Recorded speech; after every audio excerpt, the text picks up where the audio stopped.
Hey, you're looking cute today. Subscribe for more, and let's dive in. You know that feeling when you first wake up, that slow, fuzzy drift from dreams back to reality? Usually, for me, reality smells like old pizza boxes and the gym socks I forgot under my bed. It feels like the rough, worn-out cotton of my favorite gray comforter. It sounds like my dad shouting from downstairs that I'm going to be late for school again. But that morning, reality was all wrong. The first thing I registered was the smell. It wasn't pizza. It was sweet, like strawberries and vanilla. The kind of scent that comes from a bottle of expensive shampoo. Not a teenage boy's bedroom. My nose wrinkled.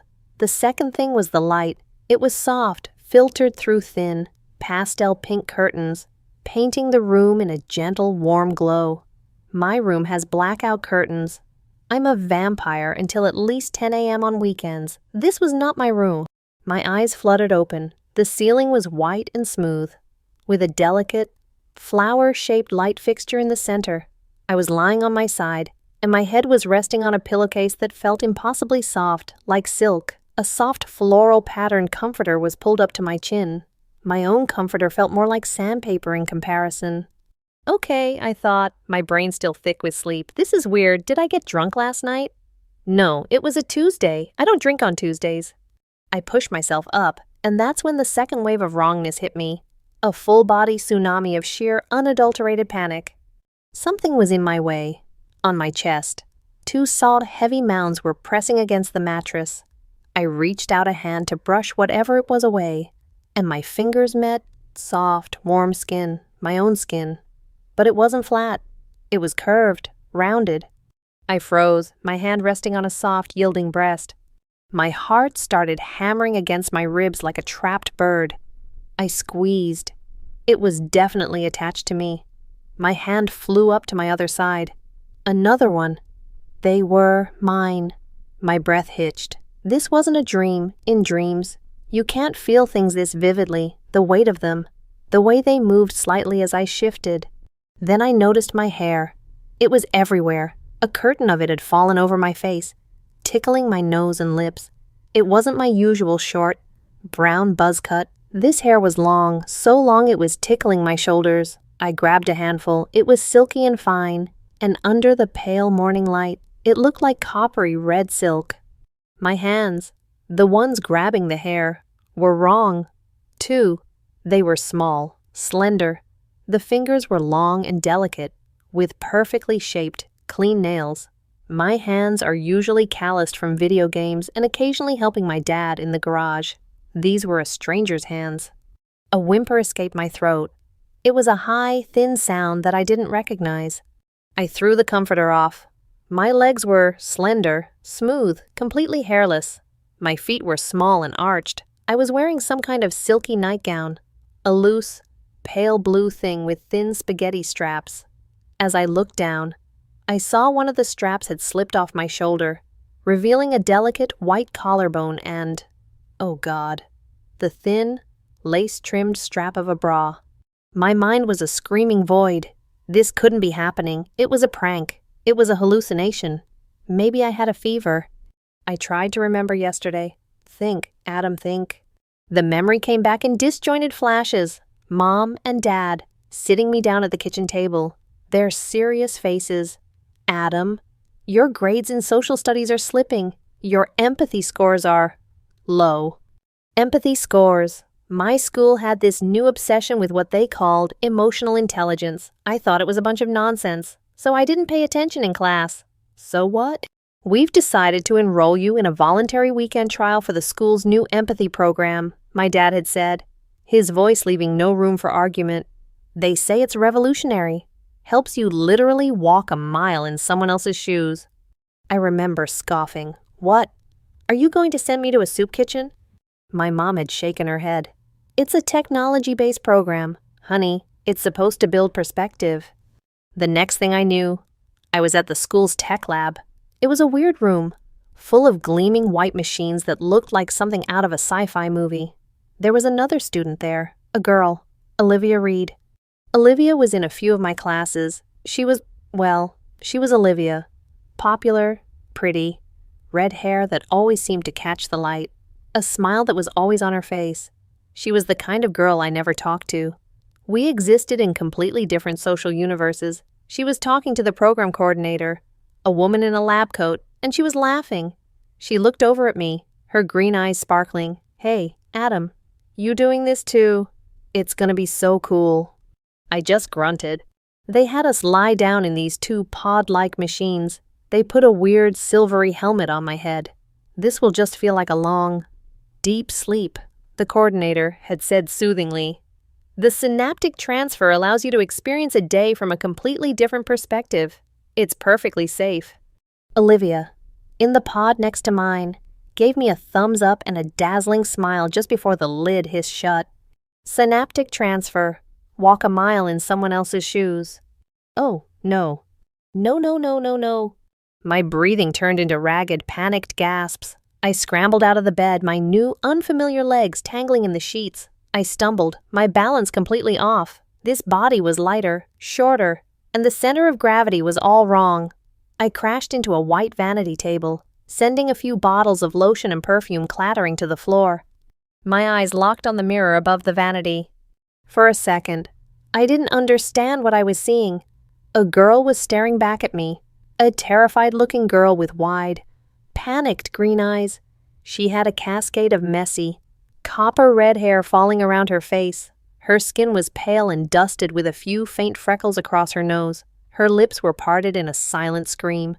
She was wearing a pale blue nightgown, one strap dangling precariously off a slender, white shoulder. I raised my hand. The girl in the mirror raised hers. I touched my cheek. Her small, delicate hand touched hers. The face in the mirror wasn't just any girl. It was Olivia Reed. And the scream that finally ripped out of my throat was definitely hers. Too high-pitched, terrified, and completely, utterly not my own.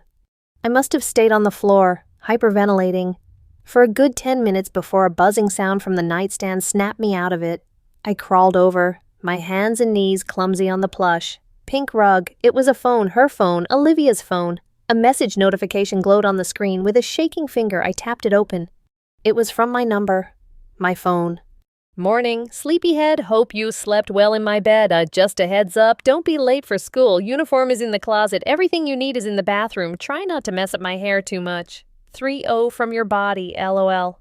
I stared at the message, a fresh wave of horror and a strange, new surge of anger washing over me. She was treating this like a joke, a fun little adventure. I was trapped in a body that felt alien, and she was sending me smiley faces and heart emojis. School. I had to go to school, as a girl, as Olivia. My mind raced. Maybe I could just stay here, pretend to be sick. But then Olivia's parents would probably come in. And what would I say? How could I possibly explain this? No. The message was clear. I had to play along. The program was just for a day. One day. I just had to survive one day, and then I'd be back in my own body, and I could forget this nightmare ever happened. Okay, one day, I can do this. I stood up, using the bed for support, and walked shakily to the closet. Opening the doors revealed a rainbow of clothes that made my head spin. Dresses, skirts, blouses, sweaters, all in colors and fabrics I couldn't even name. On one side, hanging neatly in a plastic garment bag, was the school uniform. It looked deceptively simple. A white blouse, a plaid skirt, a navy blue blazer. But underneath it, on a hook, hung the things that made my stomach twist into a knot, a white lace bra and a matching pair of panties. For a moment, I just stared at them. This was the point of no return. Putting these on meant accepting this reality, at least for the next few hours. Taking a deep breath, I took the bra off the hook. It was so light and flimsy, a mess of straps, lace, and 2 padded cups. I had seen them in commercials, in magazines, but holding one was different, intimate. I turned it over and over in my hands, trying to figure out how it even worked. The back had a row of tiny hooks and eyes. It looked like a puzzle. I tried putting it on forward, fumbling with the clasp behind my back. My arms wouldn't bend that way. My fingers felt like clumsy sausages. After a minute of fruitless struggle, I remembered seeing girls in movies do it. I spun it around, clasped it in the front, and then twisted the whole thing back into place. The little hooks finally clicked together. Victory. Then I had to get her breasts into the cups. It was the most awkward, surreal moment of my life. The underwire dug into my ribs, and the fabric felt itchy and confining. It was like wearing a cage. How could anyone wear this all day? Next were the panties. They were just a tiny triangle of silk and lace. Putting them on felt profoundly wrong. A violation of some fundamental law of the universe. The fabric was so thin, so light, it was barely there. The blouse was easier, thank God. It was a standard button-up, though it was made of a much softer material than my own school shirts and was tailored to be much more fitted. It hugged my new, smaller frame in a way I wasn't used to. When I looked in the mirror, the shape was undeniably female. The bra I was wearing pushed everything up, creating a silhouette that was completely alien. Now for the skirt. It was a pleated plaid thing that ended way above the knee. I stepped into it and pulled it up. The zipper was on the side, a tiny finicky thing.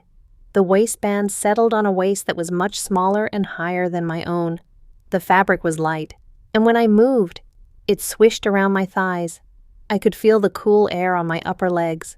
It felt exposed. But I wasn't done. Hanging with the uniform was a package of sheer, nude-colored stockings, pantyhose, I guess. Olivia's text hadn't mentioned them, but they were clearly part of the uniform. I sighed and tore open the package. The material was like a spider's web, impossibly thin and delicate. I was terrified I'd rip them. I sat on the edge of the bed and bunched one up, just like I'd seen my mom do 1,000 times. I carefully slipped my toes, Olivia's toes, with their pale pink polish, into the opening and began to unroll it up my leg. The sensation was bizarre.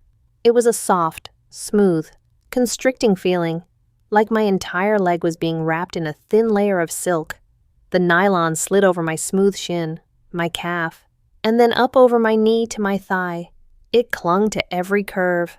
I did the other leg, and then stood up, pulling the waistband up to my waist. The feeling of being encased from the waist down in this sheer fabric was one of the strangest things I'd ever experienced. Every tiny hair on my legs, every goosebump, was amplified. Last were the shoes, a pair of black, low-heeled Mary Janes. They looked like doll shoes. My own feet are a size 11. These looked like they wouldn't even fit my hand. I slipped them on. They fit perfectly. I stood up and immediately wobbled. Even the tiny 1-inch heel was enough to throw my balance completely off. I took a few tentative steps around the room, feeling like a baby deer. I had to focus on not letting my ankles roll, and the skirt, every step I took, it would flutter and threaten to lift. I felt a hot blush creep up my neck. I had to learn how to walk all over again. A glance at the clock told me I was running out of time. The bathroom. Olivia's text said everything I needed was in there. The bathroom was even pinker than the bedroom. The counter was a war zone of bottles, tubes, brushes, and powders. Makeup. My heart sank.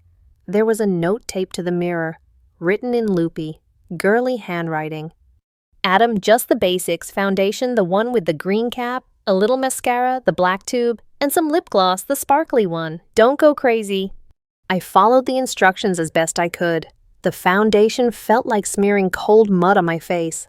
I poked myself in the eye twice with the mascara wand. The lip gloss was sticky and smelled like bubble gum. When I was done, I looked in the mirror. I still looked like Olivia, just a slightly more tired and clumsy version. The final challenge was the hair. It was a tangled red mess. I found a brush and started to pull it through, wincing every time it snagged on a knot. It took forever. My own hair routine consists of rubbing it with a towel for 5 seconds. This was a whole other level of maintenance. Finally, I just pulled it all back into a simple ponytail, a task that required a level of dexterity I barely possessed.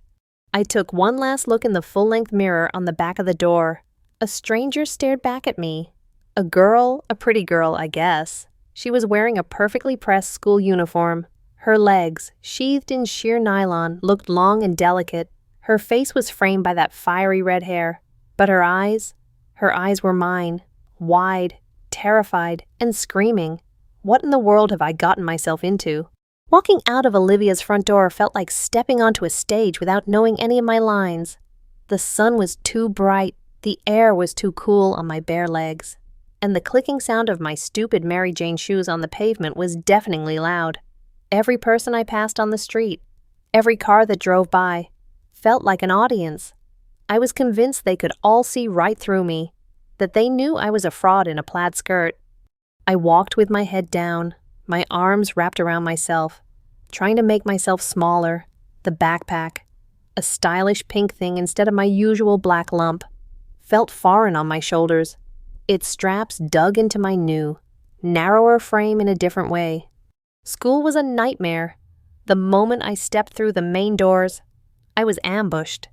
Livy, oh my God, there you are! A girl with blonde hair and an ear-piercingly cheerful voice bounced over to me. This must be one of the friends Olivia hung out with.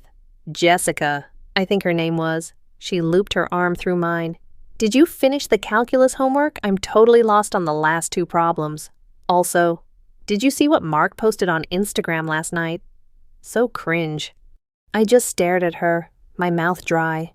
What was I supposed to say? I mumbled something like, yeah, crazy. Jessica didn't seem to notice my catatonic state. She just kept chattering away as she dragged me down the hallway. It was like being swept up in a tornado of gossip and social obligations. More girls joined our group, their voices blending into a high-pitched buzz of conversation about boys, teachers, and a TV show I'd never heard of.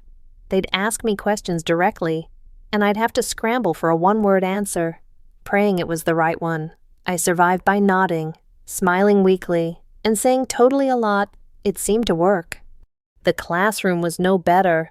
I had to sit through classes I wasn't even taking. English literature instead of my shop class. Advanced biology instead of my history class. I tried to look attentive, but I didn't understand a single thing that was happening. I just doodled on a piece of paper, trying to imitate Olivia's bubbly, loopy handwriting. Then came PE. My blood ran cold when I saw it on the schedule. The girls' locker room was my personal vision of hell. The air was thick with the smell of perfume and hairspray. Girls were changing everywhere, laughing and talking as they stripped out of their uniforms and into their gym clothes. I felt a tidal wave of panic. I couldn't undress here. I just couldn't. My gym uniform, folded neatly in my locker, consisted of a pair of tiny blue shorts and a tight-fitting t-shirt. I grabbed them, found a corner by the showers, and turned my back to the room, my face pressed against the cold, tiled wall. My hands were shaking so badly I could barely unbutton my blouse. I changed as fast as I could, my entire body burning with shame and fear. I kept my head down, my long red hair serving as a curtain to hide my face. The shorts were the worst part. They were so short and tight. The thin fabric clung to my new hips and thighs. I had never felt so displayed. The t-shirt was equally unforgiving. Out in the gym, we were told we were running laps. Running, in these clothes, on these legs. It was a disaster.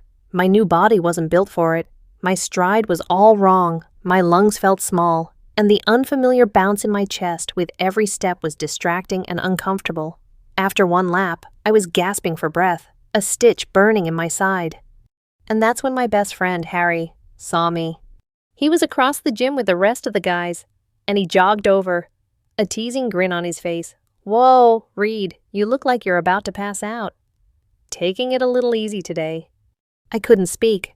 I just leaned against the wall, trying to catch my breath, seeing Harry, my friend, looking at me like I was just another girl. It was a special kind of weird.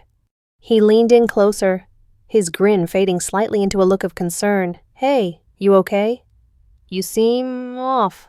I finally found my voice, but it came out as Olivia's, a little breathless and higher than I intended. "Fine, just tired." Harry squinted at me. "You sure you're usually the one lapping everyone? And you're not talking my ear off about some student council thing?" He poked my arm. "It's weird, you're being quiet, it's not like you." My heart hammered in my chest. He was noticing. Of course, he would. He knew me better than anyone, except he didn't know it was me he was talking to. Before I could come up with a response, a shadow fell over us. It was Mark, a tall, handsome guy from the football team. I vaguely recognized him. He had a possessive arm he liked to sling around Olivia in the hallways. Her ex-boyfriend, Jessica had said. "Hey, Livy," he said, his voice smooth. He completely ignored Harry. "I was thinking about you. We should talk later." He was standing too close. He smelled like cheap cologne. I instinctively took a step back, bumping into the wall. "I'm busy," I stammered. Mark's smile tightened. "Don't be like that. You know you miss me."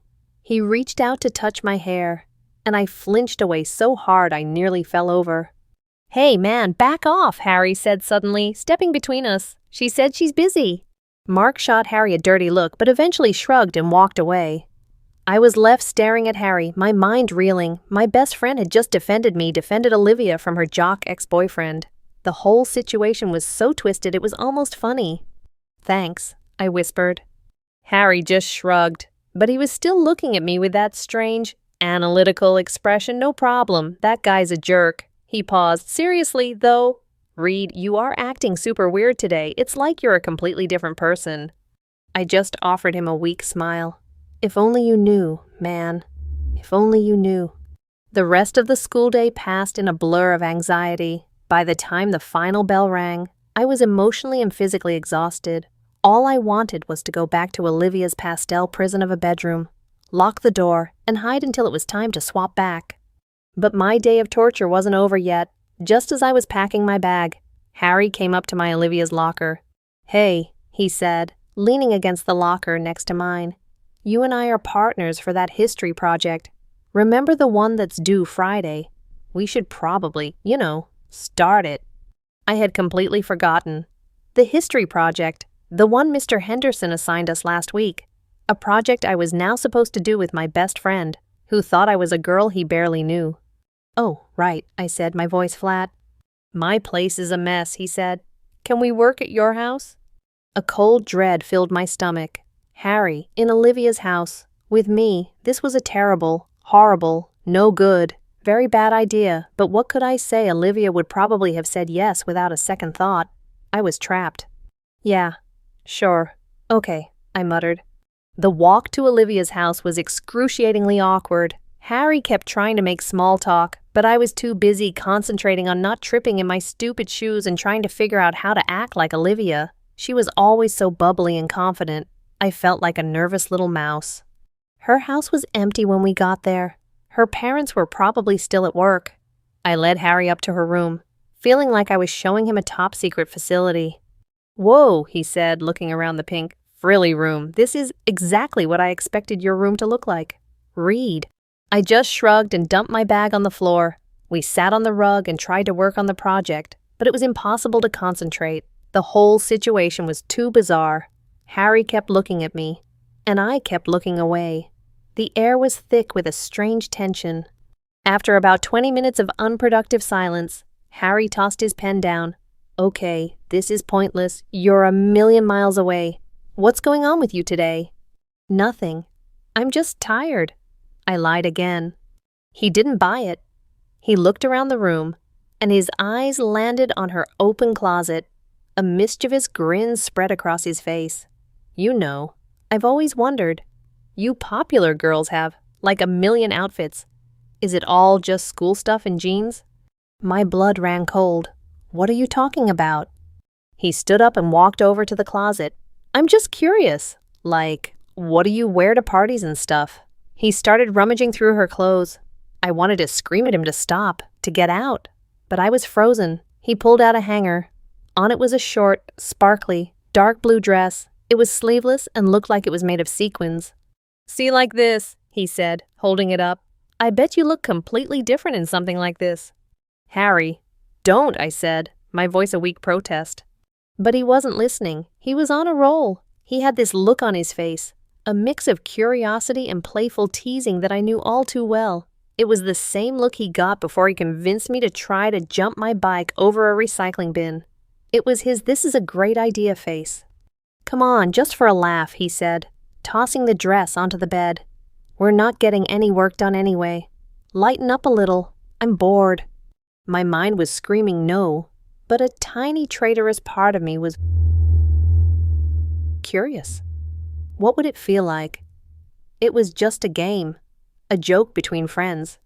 Except he didn't know we were friends. It was all part of the act, right? Playing along. Before I could talk myself out of it, I found myself nodding. "Fine, whatever. Just for a minute." I took the dress and went into the adjoining bathroom, my hands trembling. Taking off the school uniform felt like shedding a skin. The dress was cool and heavy with all the sequins. It slipped over my head easily. The fabric was slinky and it clung to every curve of this new body. It was much shorter than my school skirt, ending high on my thighs. I looked in the bathroom mirror. The girl staring back looked like she was ready for a party. She looked older, more confident. She looked nothing like me.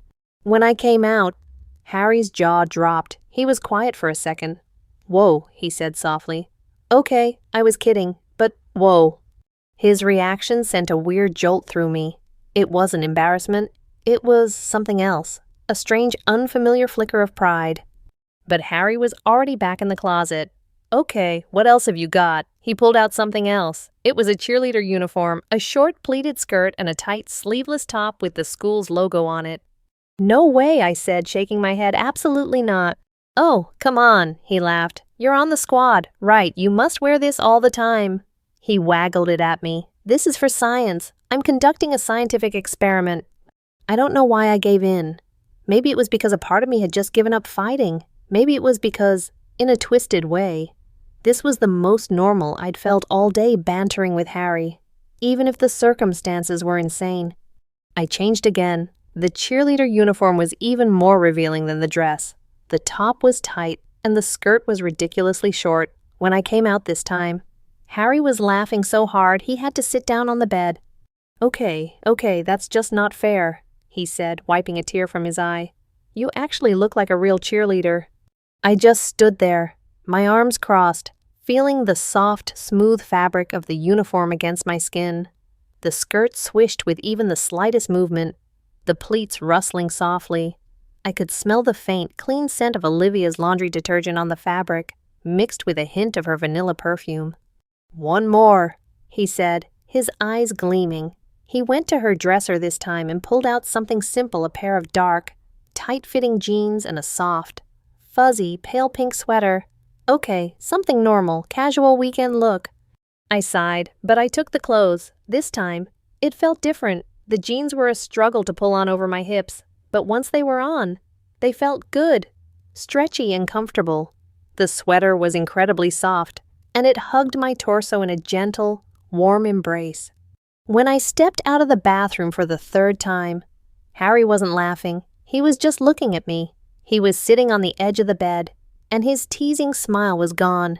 He just stared, his eyes tracing the lines of the sweater, the curve of the jeans. The silence stretched on for an uncomfortably long time.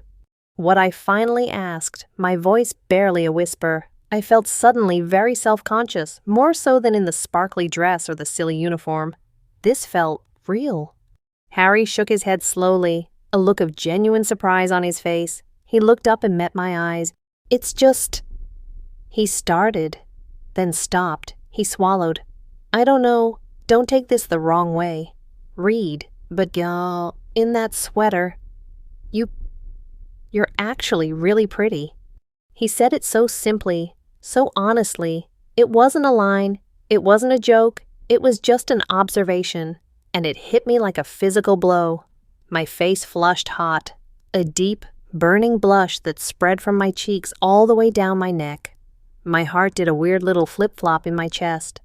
I was a boy. I was Adam. But in that moment, standing in Olivia Reed's bedroom, wearing her soft pink sweater, my best friend had just called me pretty. And the most confusing, terrifying part of it all was that for a split second, a tiny secret part of me, liked it. The next morning, I woke up with a singular focus survival. All I had to do was get through one more day, just a few more hours of this madness, and then I would be back in my own body. The memory of Harry's comment from the day before echoed in my mind, making me feel a confusing mix of shame and a strange, fluttery warmth. I pushed it down. It didn't matter. It was almost over. Getting ready was slightly easier this time. I knew how the bra worked. I didn't poke myself in the eye with the mascara wand. I managed to pull on the stockings without getting a run in them. I was still clumsy, still felt like an imposter in a costume, but a thin layer of routine had started to form over the raw panic. The school day was another tightrope walk. I avoided Mark. I gave Jessica and the other girls vague, non-committal answers. I spent most of my time trying to avoid Harry, which was difficult since he seemed to be seeking me out more than usual. He'd catch up to me in the hall, a friendly smile on his face, and ask how I was doing. His eyes would linger on me for a second too long. Each time, my face would burn, and I'd make an excuse to get away. I was counting the minutes. Every tick of the clock was a step closer to freedom. 3 p.m. That was the time. We were supposed to meet back at the tech lab, get in the pods, and wake up as ourselves. The final bell felt like a starting pistol. I practically ran out of the classroom, muttering a hasty goodbye to Olivia's friends. I half walked, half ran all the way to the tech lab on the other side of campus, my heart pounding with anticipation. I couldn't wait to feel my own body again, to be tall, to have my own hands, my own voice, to be able to slouch without worrying about how it looked, to not have to wear this stupid swishy skirt. I pushed open the heavy door to the lab. It was quiet and cool inside. The hum of the machines, a low thrum in the air. The 2 pods sat in the middle of the room, looking like futuristic coffins. Ms. Davis, the program coordinator, was there, typing on a computer. She looked up when I came in. Olivia, right on time. Please, have a seat. We're just waiting for Adam to arrive. I sat in one of the sterile-looking chairs, my leg bouncing with nervous energy. I kept glancing at the door, expecting to see my real self walk through it at any moment. I wondered what Olivia had been doing for the past 2 days. Had she gone to my classes, talked to my parents, hung out with Harry? The thought was unsettling. 5 minutes passed, then 10. My anticipation started to curdle into anxiety. "He's probably just running late," Ms. Davis said, giving me a reassuring smile. But she looked at her watch, a small frown line appearing between her eyebrows. 15 minutes, 20. I started to feel sick. My hands were clammy. This wasn't right. I wouldn't be late for this. I would have been here an hour early if I could. Where was she? Where was I? I pulled out Olivia's phone and tried calling my own number. It went straight to voicemail. I tried texting. "Where are you? We're supposed to be swapping back now."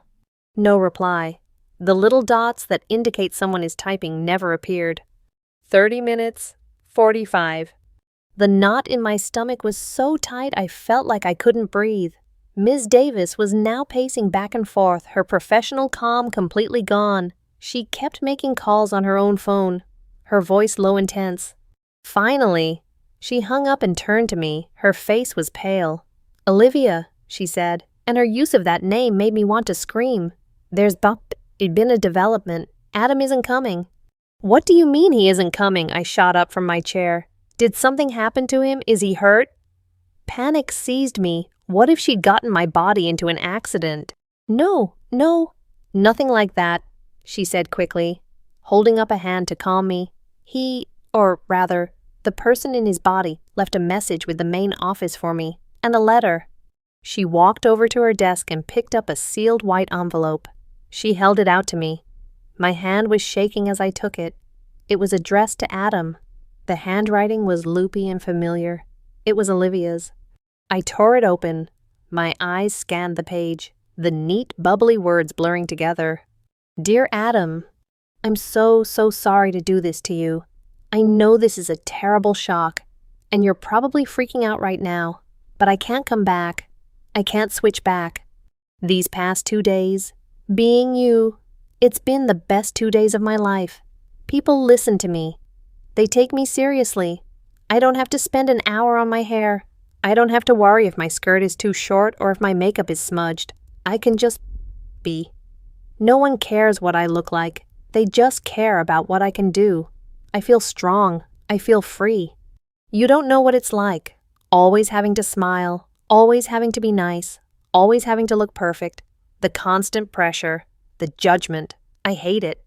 I've always hated being a girl. I know that sounds crazy, but it's true. It feels like a cage. Your body. Your life. It's the escape I've always dreamed of. I know this is selfish. It's the most selfish thing I've ever done. But I can't go back to being Olivia Reed. I'm going to take this chance. I've packed a bag from your house. I'm leaving town. I'll be Adam now, please. Try to have a good life. You'll be a much better Olivia than I ever was. I'm sorry. Olivia. The letter slipped from my fingers and fluttered to the floor. The room tilted. The low hum of the machine seemed to grow louder and louder until it was a roaring in my ears. Ms. Davis was saying something, her voice sounding distant and tinny. We're trying to locate her. Protocol violation. We're so sorry. But I didn't hear her. All I could hear was Olivia's voice in my head. I can't come back. I'm leaving town. I'll be Adam now. The words echoed in the sudden, silent void of my future. She wasn't coming back. This wasn't a temporary nightmare. This was my life now. I was trapped. I looked down at my small, delicate hands. I looked at my legs, covered in their thin nylon sheath. I felt the unfamiliar weight on my chest, the long hair tickling the back of my neck. This was me. This was all that was left, and in that cold, sterile lab, I finally understood the true meaning of the word hopeless. The days that followed the non-swap were a waking nightmare, a gray, featureless fog of confusion and despair. I felt like a ghost haunting someone else's life. Ms. Davis and the school were in full panic mode. Of course, there were meetings, phone calls to my parents, or rather, Olivia's parents, who were now my parents. I had to sit there, in Olivia's pretty floral bedroom, and listen to my new mom talk on the phone with the principal, her voice tight with worry. Yes, I know she's been acting withdrawn, she'd say, glancing at me with concerned eyes. We thought it was just teenage moodiness. We had no idea the empathy program would have this kind of psychological effect. They thought I was Olivia, suffering from some kind of trauma from the experiment. They had no idea their daughter had stolen my life and body and run away. I couldn't tell them the truth. Who would believe me? I'd be locked up in a psych ward. So I played the part of the traumatized girl, staying quiet, nodding, and letting them fuss over me. The school, in an attempt to cover up their colossal failure, suspended the empathy program indefinitely and hushed the whole thing up for the world. Olivia Reed had a bad reaction to an experimental program, and Adam Miller had simply run away from home. My real parents were probably frantic, putting up missing person posters with my face on them, a face I would never have again. The guilt was a physical weight in my chest. Living as Olivia was a constant, exhausting performance. Simple. Everyday things became monumental challenges. Showering was an ordeal. I had to navigate a body that was completely alien, using scented soaps and shampoos that made my head spin. I tried to be as quick and detached as possible, to not look, to not think about it, but it was impossible to ignore. Getting dressed every morning was a reminder of my imprisonment, the daily ritual of putting on a bra, the soft silk of panties, the swish of a skirt against my thighs. It was no longer a bizarre novelty. It was my uniform, my cage. I would stand in front of her closet, filled with clothes I didn't choose, and feel a profound sense of loss for my own worn-out hoodies and baggy jeans. And then, about a week into my new life, came the ultimate, biological slap in the face. I woke up one morning with a dull, cramping ache in my lower abdomen. I thought I had eaten something bad, but when I went to the bathroom, I saw the blood. Panic, pure and absolute, surged through me. I thought I was dying. I had no idea what was happening. It was Olivia's mom who found me, pale and shaking. In the bathroom, her expression softened from alarm to a kind of gentle, knowing sympathy. "Oh, honey," she said softly. "It's just your period. Did you forget to mark it on your calendar?" She explained it to me. The cramps, the bloating, the pads and tampons she kept under the sink.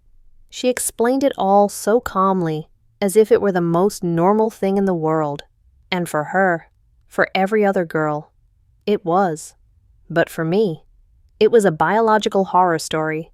It was the final, undeniable proof that this body was not mine, but it was operating on its own schedule, with its own rules, and I was just a passenger. That week was one of the most miserable of my life, a blur of physical discomfort and profound psychological distress.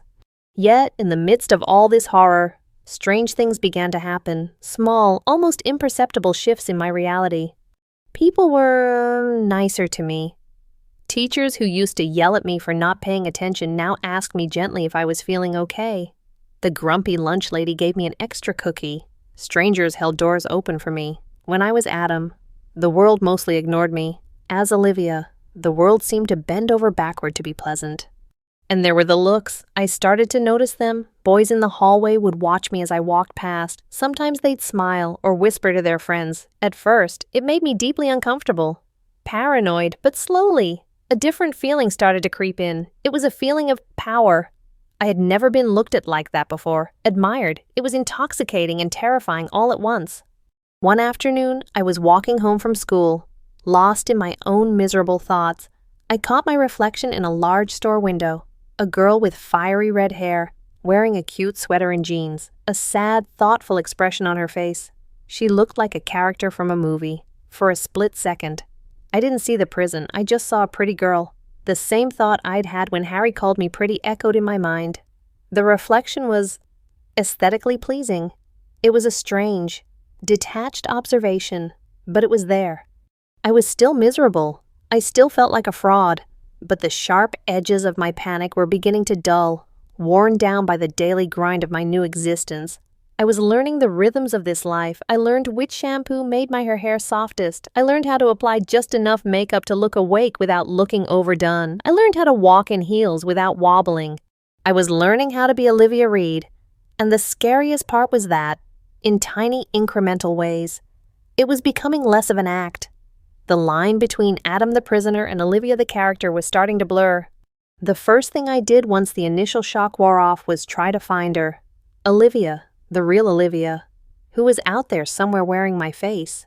I spent hours locked in her bedroom, using her laptop to scour the internet. I checked every social media platform for any sign of a new profile for Adam Miller. Nothing. I looked for news reports about runaway teens in neighboring states. Nothing. It was like she, and the boy she used to be, had vanished from the face of the earth. She was smart. She had covered her tracks. My attempts to find her were pathetic and fruitless. I couldn't exactly go to the police. What would I say? Hi, I'm a teenage boy trapped in a girl's body, and the girl who's supposed to be in here stole my body and ran away. They'd have me committed before I finished the sentence. I was completely and utterly on my own. Every day became a battle fought inside my own head. One part of me, the part that was still Adam, screamed in protest. It raged against the injustice of it all. It longed for the simple, uncomplicated reality of being a boy. It missed the feeling of my old clothes, the sound of my own voice, the easy camaraderie I had with Harry that was now tangled up in a web of confusion and secrets.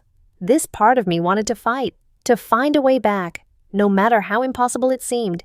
It wanted to shave all this red hair off, to throw away all these dresses and skirts, to scream to the world who I really was.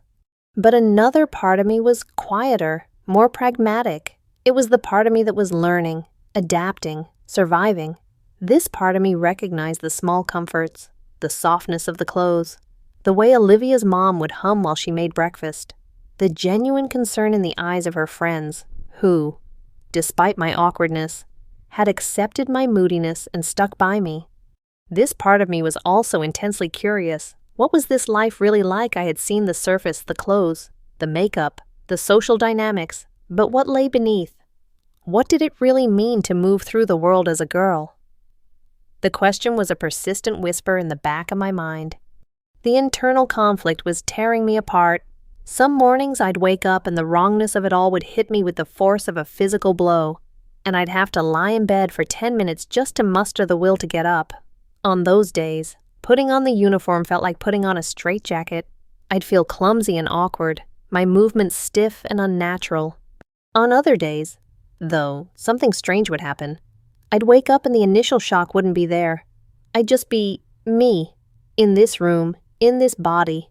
On those days, getting dressed was just getting dressed.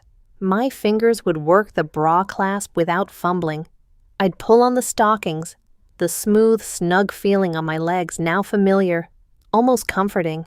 I'd stand in front of the mirror to brush my hair, and the face looking back wouldn't feel like a complete stranger. It was just my reflection. It was on one of those mornings, about a month after the swap, that something shifted for good. I was getting ready for school, standing in front of the full-length mirror. I had the uniform on the white blouse, the plaid skirt, the sheer stocking.